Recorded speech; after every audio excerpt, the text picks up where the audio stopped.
Oh shoot. I am not I am very ill prepared today. It would seem like today we are talking about marketing explained simply, what it really is and how it works. Because marketing is a superpower, if you will. If you are able to market, then you're able to capture everything, right? So it's all about basically finding your target audience. If you could find the exact person that you want to buy and they buy it, that's basically marketing in a simple sense, right? But so, what is marketing? Let me just set up a couple of things real quick. What is marketing? Marketing, well, before I get into that, let's just hit you with this. So, like, what's powerful is this one book right here that I got. And this one book teaches you basically everything you need to know about marketing. And it's like, this guy's been my favorite for a long time, it seems like. So Alex Ramosi again, 100 million leads. You learn a lot about marketing. So like basically, the more leads you could get, the better, right? And so you can see the green book and you can see the blue book right there. And there is another book. Excuse me. But so let's get back into it. Marketing is just sales, but instead of one on one, is one to many, right? And so that is super, super major, right? If you're able to literally talk to multiple people over talking to just one, that in itself is a superpower because now you have the ability to not just talk to yourself or with yourself about yourself, but you have the ability to reach the masses. And so when you're able to reach the masses, it just becomes even bigger than what you could even think of. And so marketing is an art of letting people know that you have something for your target market, right? Your target audience. And so I'm just go share my screen over here on this other side. Um, all right. And so there's four ways to market, and this is broken down simply in this book, right? It's creating content like this, for example, paid advertisement. So that's me using Facebook or YouTube ads. Like sometimes on YouTube videos, there's um, you're watching the video, and then in the middle, an ad pops up. That's basically somebody paying for that spot right there. And then you have affiliates. Affiliates is probably one of my favorite thing, and you could insert this into all businesses, which is like super powerful, right?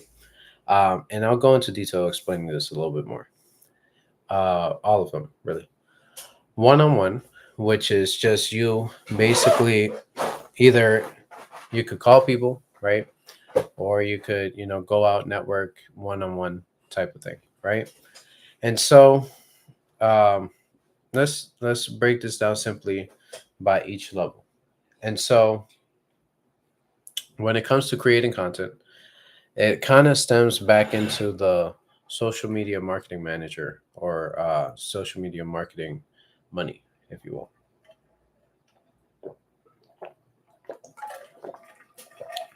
Call that shit the SM.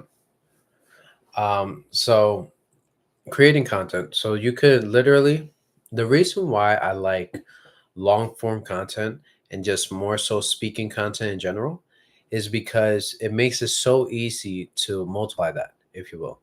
And so it's like out of these lives, I'm sure I said a quote or something that was very impactful, and then I could take that and clip it into another form of content. And so like this is a very simple way to like expand your content ability, right? Most people don't have maybe the ability to go live and just talk on various topics. Some people do. And some people have to have more structured videos, like, making a whole scene. And some people just like the rawness, right? Live streaming. And so creating content in whatever form that is, that could be writing, right? We could email market. Copywriting is a skill of that nature. But so you could do emails, right? You have the landing page or the website that you land on. If YouTube wasn't If YouTube looked like something that was back in the 90s, a website from then, we would probably be very disinterested. And then it was all clunky and very hard to like go about. It's like it'll be very disinteresting to even use the platform. But because the YouTube is made in a way that it it makes users want to use it because it's a tool, right? It stems in the realm of a tool, kind of more so than a social media platform. Because if you think about it, and this is a tangent, but if you think about it, when it comes to YouTube and Google, you type in there and you search for some shit. Whether it's like how to make $100 million, you'll probably go how to make $100 million on Google, right? Or ChatGPT nowadays. But some people are not up there with that stuff. But $1 million, whatever it is, right? And so you go there, you type it in, and then it spits out an answer, or it gives you stuff to research on. And so the coolest part about YouTube is it's the visual form. Google's more so the written form, if you will, and or yeah, sort of written form. YouTube is more like the step by step. And so now you could see all these step by steps. It's like for the most part, when it comes to working on your car, if you want to save a couple of bucks, this is coming from somebody who's worked on cars for a long time. Um, it's not as complicated. It's just situations get tricky in the sense of everything. If everything in a car came off the way it should, it just you like freaking loosen the bolt, righty tighty, lefty loosey the shit, and it's like you do that. But sometimes it just does not work out that way. And righty tighty, lefty loosey equals like you there for 3 hours, loosey and the fucking goosey, or maybe days. And so that's when it gets tricky. But for the most part, it's pretty simple to do. And so you could look up a YouTube, follow that, and for the most part, you wouldn't get in as much trouble as you would if you just went in blind, for sure. Even I have like if you look up front brakes is one like my first 5-10 videos, and so like there I go ahead and show you how to do the brakes, and so it's like you can follow that and change the brakes on your car very easily.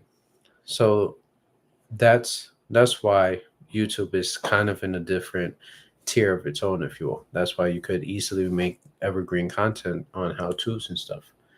And so there's actually one of the evergreen contents. If you look up my past videos reviewing the Lenovo Innova scanner, that's something that I get views from even still to this day, and that happened years ago. So very interestingly enough, that's evergreen content because people are always looking for reviews on products. Anywho, different topic for a different day. All right, now we move into paid ads.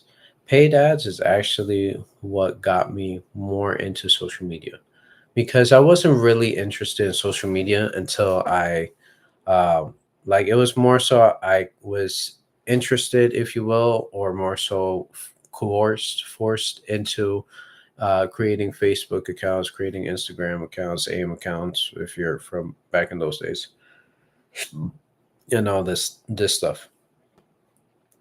But it wasn't something that I was necessarily interested in doing. And so when it came to paid ads, it was like, oh, you could literally funnel traffic and force them to what you got going on, basically. Right. Of course, I didn't know like the targeting aspect of stuff at the time and being very specific. But it was literally just like, oh, if I have enough money to burn, I could just burn an endless amount of money and eventually somebody's go buy or multiple somebody's will go buy whatever the product is.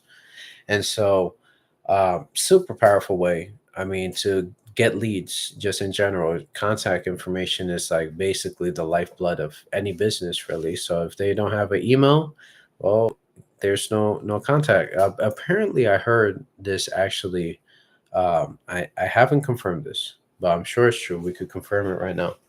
Is that from the deals that happen online, or the money that happens online happens through emails. And I know emails are the lifeblood of business now, but if 33% really come from uh, emails, that's crazy. How many uh, online services are sold each year through emails. A percent of the whole pie. I'll probably have to chat this one because let's see. Okay. So it says 63% of marketers worldwide use email marketing. So that's use. With sales. We want to know the sales, right? And so anywho, this is that statistic alone is insane, regardless of what it is. Because if 63% of people are using it, there has to be something happening. Oh, wait. It says what percentage of sales should come from email? 25 to 35%. Damn. All right, so that seems like it could potentially be the universal thing. Um, anyways, when it comes to paid advertisements, it's like it's so important you use it properly, because if you use it improperly, you're just gonna burn money, right? And so that's the thing. You could easily burn hundreds, thousands, if not tens of thousands of dollars, um, very easily when it comes to ads and not get any result really. And so that's why it's like, again, the skill to learn, right? If you learn how to buy it, you could be buy ads and buy them properly. You could easily become a media buyer, which is a section of freelancing, or just sections in companies where their only focus is advertising, paid advertisement specifically. And so that's a very, very vital skill to have, because then you could like literally break out into market in anything. And really the best type of situation is to do pre-sales. And so pre-sales are literally godsend, if you will. Because if you could pre-sell something, then what that means is you're able to collect the money first before the product exists. So it's like if I say, hey, um, now it's not saying, oh, like I don't have it available,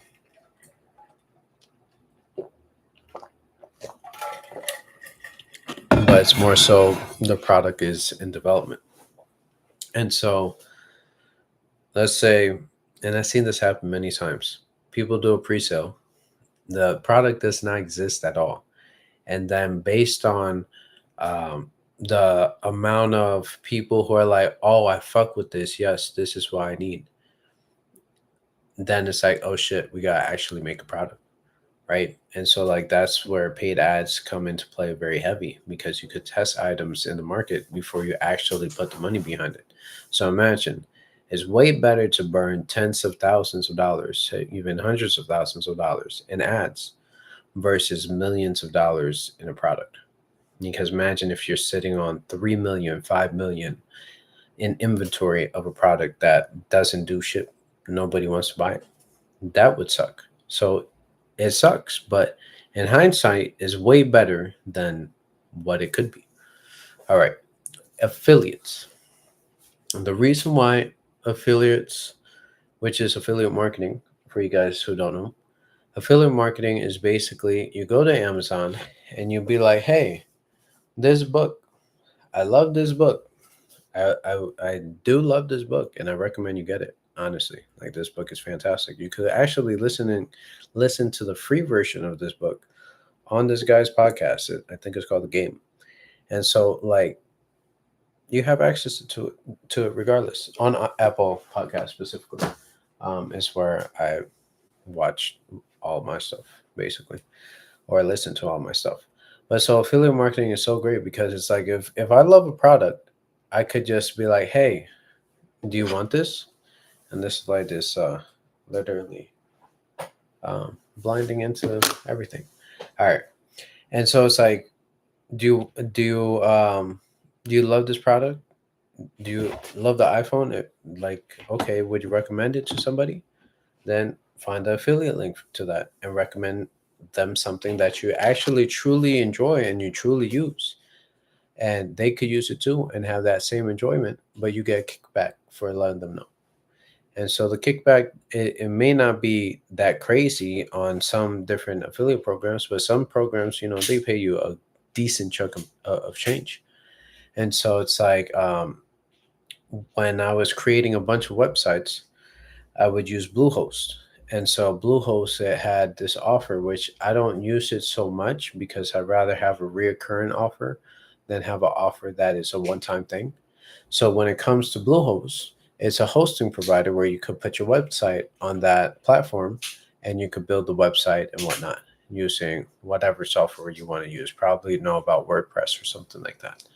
And so it would give me $67 if somebody bought through my link, right? And so that's great, but at the same time, it's not reoccurring. So because it's not reoccurring, then it's like, okay, everybody that I send there is a one-time deal. It's just transactional. It's not a lifetime, ideally, right? But it's not an ongoing thing. And so when it's an ongoing thing, that's way better. But you could again do it with items that are not ongoing. And it's like it's just naturally, okay, if you want to know why I use it's a Yeti Nano. That's why I use right here. This is what's in the shot. And so if this interests you, then boom, link in the description box below. I'm not gonna do that. I'm just giving you an example. Because I'm not gonna find a link for the Yeti. But so that's like literally an example. It's like, oh, for all the things I used in this video, the MacBook Air, the webcam, the microphone, whatever have you, the books, everything that you saw in this video is down in the description box below. I'm sure you see plenty of videos, like if you're on YouTube about that. Um, but so all those things are for the most part affiliate links, right? And so it's like you see some people say, "Oh, I'm sponsored by so and so company," and that's why I'm able to give you 15% off or whatever the deal is. Literally allow them. It's just they get the affiliate link, and then they're sponsored. So there's that. So you could do that. Hey, Bluehost sponsored this video. If you click the link below, you get this awesome deal on hosting your website for 2 years. Blah, blah, blah. You literally guide them through the exact one you want them to buy. So you get the biggest pot or whatever. I mean, of course, it's like they get the deal too of doing what they're looking to do, which is build a website in that example. But it's again, it's something that you use ideally, because you'll hear people called sellouts, and sellouts are people who just like, hey, I do video game stuff, and then it's like, oh, and by the way, do you know about these beauty products? You have this makeup, this mascara, and blah blah blah. It's like that shit don't match. It don't match. Well, if I go, okay, I'm a gamer. Hey, by the way, if you want to get a controller like this for yourself, go ahead, click the link in the description box below, and you'll be able to get a custom controller. It's like that makes sense. It's on brand, right? So like keeping it within the ecosystem makes sense. And so it's like if I'm educating you guys, okay, if I give you any of these books, you'll be like, okay, like he's giving you some learnings, right? And so it's like you have to make it make sense. If I'm talking about uh do, building projects in the sense of maybe building a house, it's like okay, that's and then I turn around and talk about how a is your car does it have insurance or whatever. It's I mean that's, or I guess that's better, but I would then want to use the makeup situation again, but again it's like it's very different, right? And so that's literally why what we need to do is just think about it differently when it comes to affiliates, because you could use it universally for yourself and have people become affiliates on your product, or you could become affiliates on other people's products as well. So that's affiliate. And then one-on-one is simply just like, okay, if you're sending DMs one-on-one and having one-on-one conversations that goes down in the DMs, like if you're doing that, then that's one method. Then you have phone calls, then you have texts, then you have emails, then you have um, it's kind of the same thing. It's like you go speak in person. It's anything that's not scalable necessarily. That those are the things that are the one-on-ones, if you will, because you're not going to the masses, right? You're just going succinctly. Which again, if you're using these one-on-ones, what if you look at it like a podcast, right? You're having a conversation, you're going back and having this one-on-one. So you get the philosophy of one person and the philosophy of another person. That's a one-on-one thing. But then they mixed it in with creating content. And so by adding those two together, it became one-on-one to the many. And so you can mix and match and blend all these, right? And so if you're blending all these, it's like it's magical. So it's like if I'm going ahead and you know reviewing all these products, creating content, um, and then go ahead and showing somebody one on one like the product. If I go ahead and I'm like, wow, this measuring tape is the best thing since sliced bread. Like boom, I go ahead and I see all the different measurements I could use and how it works and stuff like that. And then I go to a person one on one and I'm like, hey, like this tape is so fantastic. You should go get this tape. Matter of fact, here you go. Take that. There's my one on one. Kind of sort of, and then say, hey, if anybody is that would be interested in an amazing tape like this, here's the link to it, and that's your one-on-one, right? And so that's creating content using the one-on-one while being an affiliate for the product, if you will, and then you could turn around and you could send ads to that affiliate page as well. Also, really keynote when it comes to affiliates, please, please, please don't send them straight to the offer. Make sure that you collect their information yourself because you're doing all the legwork to send these people over to get this stuff. And then you're not collecting these people's information for if anything happens, like literally, if they cut off your affiliate link and that doesn't exist for you no more, well, you send, let's say 100 people there. Well, those 100 people who like Bluehost might like Hostinger, which is another hosting provider that does internet stuff. I really need links for sure. But so those those are like competitors, if you will. But if one blocks you off, okay, you move to the next one, and then you have a list of 100 people, and you send those 100 people to this one, right? And so it's like make sure you protect yourself, please, when it comes to affiliates. Don't just send people to the offer. I know it adds resistance, but resistance for the contact information, so your business is a real business, is well worth it. But yeah, so that's literally been marketing and marketing explained simply, and what it is really, which is just basically marketing one-on-one or one-to-many. Really, is marketing if you mix and match it properly. And so, if you like this video, don't forget to like, share, comment, and subscribe. Until the next one, which is usually happening at 8 p.m. Central Standard Time. So we'll see you guys on the next video. Peace.